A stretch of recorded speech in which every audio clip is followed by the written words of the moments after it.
From a territory to a state, Nebraska is celebrating its 150th birthday this year, and K&B Ag will be looking back throughout the year at the farmers, ranchers, technology, and more, which grew the panhandle of Nebraska to what it is today. Growing wheat in Nebraska has come a long way from where it started with taller varieties to shorter ones, which are now dominant in most fields. Creasel certified seed of Gurley has been in business since 1949, but the family has been growing wheat since the early 1920s. Leon Creasel, owner of Creasel certified seed of Gurley, says his family started in the business in eastern Nebraska in Jefferson County, where they lived until Fred Creasel, his father, was married and he settled in Gurley.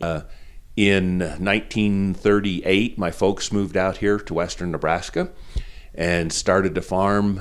A couple of years before that, the grandpa and dad suitcase farm, come out here and farm and go back home.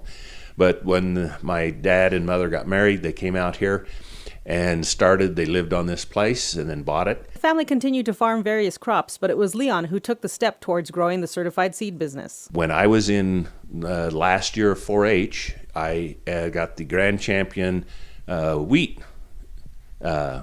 prize at the state fair, and that was 5 bags of certified seed, and that was where I started. So Dad had been in it for a long time, doing it more as just something to be an addition to the regular crops.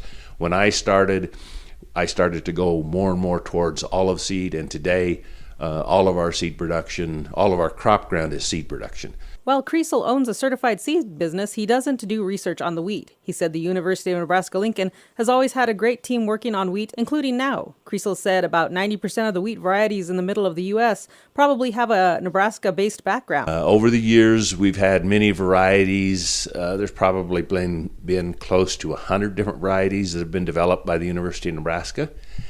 And we use those in specific areas where they're best suited. Right now, some of the more popular wheats might be Settler CL, Pronghorn. The Freeman is a newer wheat, and there's a brand new one called Ruth. And these are just some of the few of the names that have been the most current ones. Wheat is a staple of many of our foods, but it has taken hits with issues like gluten and suffered low commodity prices. I talked with Rick Larson of Potter and the representative for District 2 on the Nebraska Wheat Board. He is also chairman of the board about the future of wheat. As we look down the road, one of the things that wheat brings to the table is the fact that it provides a lot of residue, so it works really well in a crop rotation program, and I guess I see the future for wheat, even though the prices have been pretty poor here the last 2 years. That I still think the future is bright, especially in a crop rotation program in our dry land wheat cropping systems.